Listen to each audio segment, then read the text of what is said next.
आप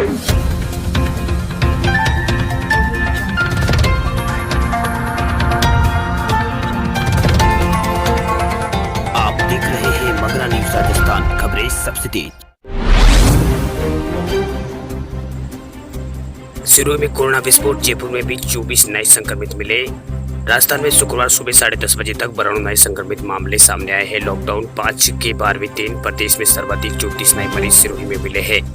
इसके बाद 24 जयपुर से और 10 नए रोगी झुंझुनू से सामने आए हैं। वहीं 4 मरीज कोरोना की वजह से यहां पर मौत हुई है। राजस्थान में शुक्रवार सुबह 10:30 बजे तक 12 नए कोरोना पॉजिटिव मामले सामने आए हैं। इसके साथ ही प्रदेश में कोविड-19 के कुल मामलों की संख्या 11,930 तक पहुंच गई है। वहीं 4 और कोरोना मरीजों की मौत हुई है। प्रदेश में अब तक मिले कोविड-19 पॉजिटिव में से 2,818 का अभी विभिन्न अस्पतालों में इलाज चल रहा है। कोरोना की वजह से अब तक प्रदेश में 269 लोगों की मौत हुई है। वहीं अजमेर से 7, अलवर से 7 और जयपुर से 24, झालावाड़ से 3, झुंझुनू से 10, कोटा से 2, सिरोही से 34 और टोंक से 2 नए मामले सामने आए हैं। राजस्थान में बड़े उद्योग लगाने पर मिल सकती है छूट, 700 करोड़ का पैकेज प्रस्ताव। राजस्थान में अब तक बड़े उद्योग लगाने पर विभिन्न तरह की सरकारी मंजूरियां और निरीक्षण से छूट मिल सकती है। इसके अलावा सूक्ष्म, लघु और मध्यम वे उद्योग सहित उद्योगों को विभिन्न योजनाओं में 700 करोड़ का पैकेज मिल सकता है। राजस्थान सरकार की ओर से गठित टास्क फोर्स ने अंतरिम रिपोर्ट में ये सिफारिश की है। लॉकडाउन के बाद ठप पड़े आर्थिक गतिविधियों को गति देने के लिए केंद्र सरकार ने जो पैकेज घोषित किया है उसका आधिकारिक फायदा उठाने के बारे में सुझाव देने के लिए राजस्थान सरकार ने 2 जून को मुख्य अतिरिक्त सचिव उद्योग सुबोध अग्रवाल की अध्यक्षता में एक टास्क फोर्स का गठन किया था। इस टास्क फोर्स ने अंतरिम रिपोर्ट सरकार को सौंपी थी। रिपोर्ट में सबसे बड़ी बात यह है कि अर्थव्यवस्था को पटरी पर लाने के लिए बड़े उद्योगों की जरूरत होगी।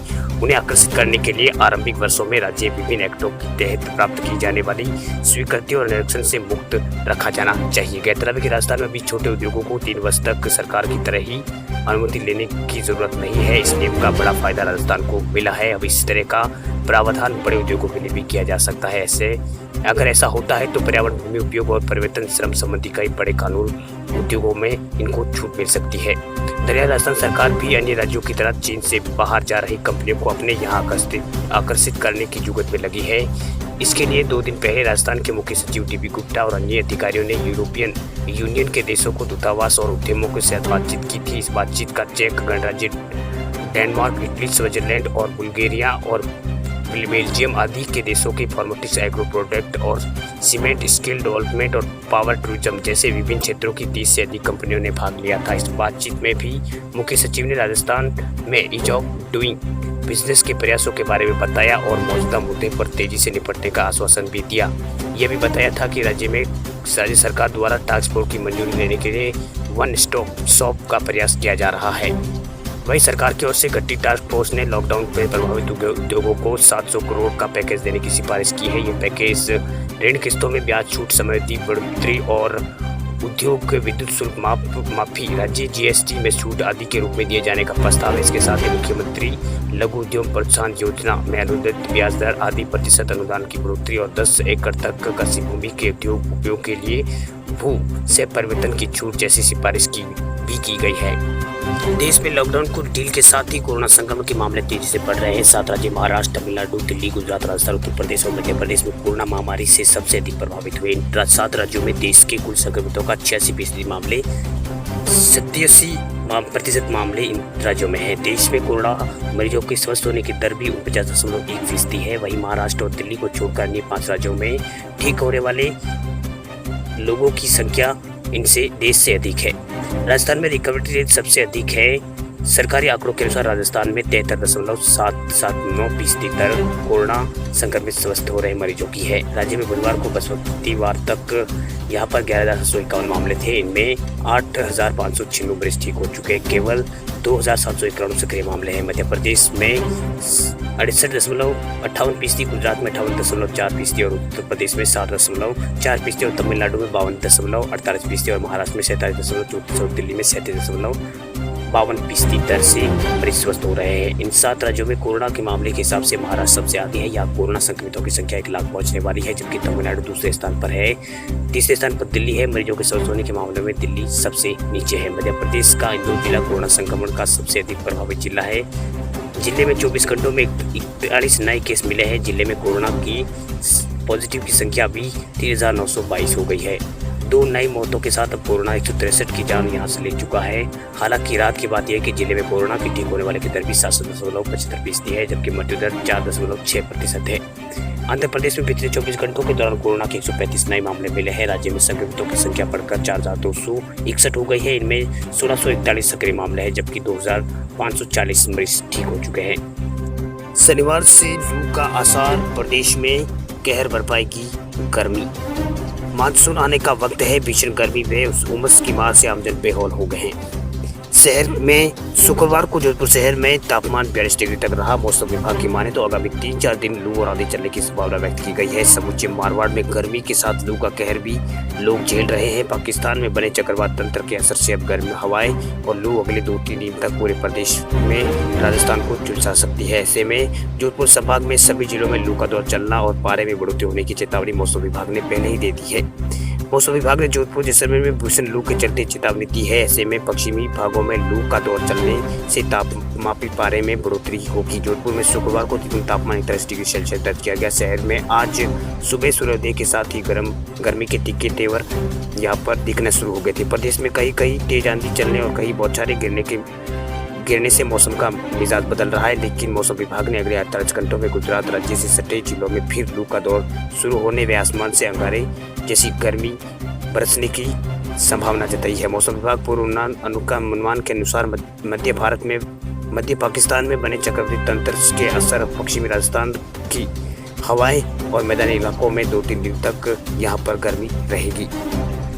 राजस्थान के मुख्यमंत्री अशोक गहलोत ने शुक्रवार को कहा कि राजस्थान की राज्यसभा सीटों पर कांग्रेस के दोनों प्रत्याशी जीतेंगे और उनमें से किसी को भ्रम नहीं होना चाहिए। इसके साथ ही उन्होंने बीजेपी और उसके आला कमान पर आरोप लगाया है कि राजस्थान में सरकार तोड़ने के लिए षड्यंत्र किया जा रहा है। गहलोत ने यह संवाददाताओं से बातचीत करने के दौरान कहा है कि राजस्थान में हम दोनों सीटें जीतेंगे और इसमें कोई किसी तरह का भ्रम किसी को नहीं होना चाहिए।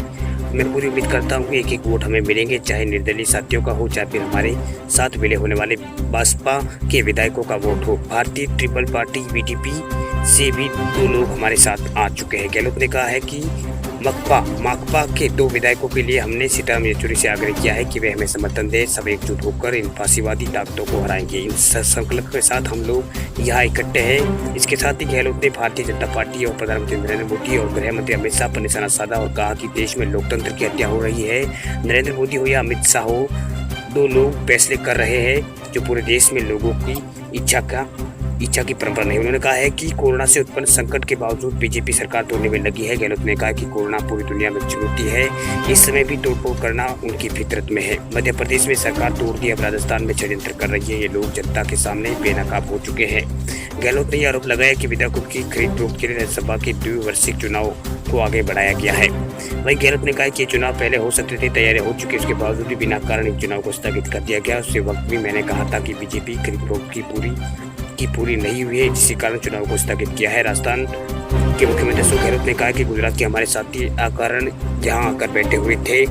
अब जब चुनाव प्रक्रिया शुरू हो गई तो 4 लोग गुजरात में इस्तीफा दे चुके हैं। राजस्थान में राज्यसभा की 3 सीटों के लिए 19 जून को चुनाव होगा, जिसके लिए कांग्रेस ने के.सी. वेणुगोपाल और निर्दलीय प्रत्याशी के रूप में मैदान में उतरे हैं।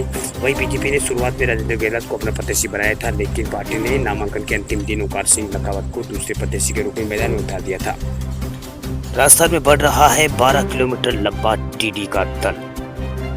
पाकिस्तान की सीमा लांघकर 9 से ज्यादा टीडियों का दल राजस्थान के अलग अलग जनपदों में यानी जिलों में पहुंच चुका है। इनमें जयपुर जोधपुर पर ज्यादा खतरा है। इसमें जयपुर और जोधपुर विचरण करने वाले टीडी दल झांसी को आने की संभावना को देखते हुए प्रशासन और कृषि विभाग अलर्ट हो गया है। हवा के रुख पर निगाह अब इनकी टिकी हुई है। अगर हवा की दिशा नहीं बदली तो 12 किलोमीटर लंबा ये टीडी दल अगले 5 दिनों तक मध्य प्रदेश के और उत्तर प्रदेश के कुछ हिस्सों में आ सकता है।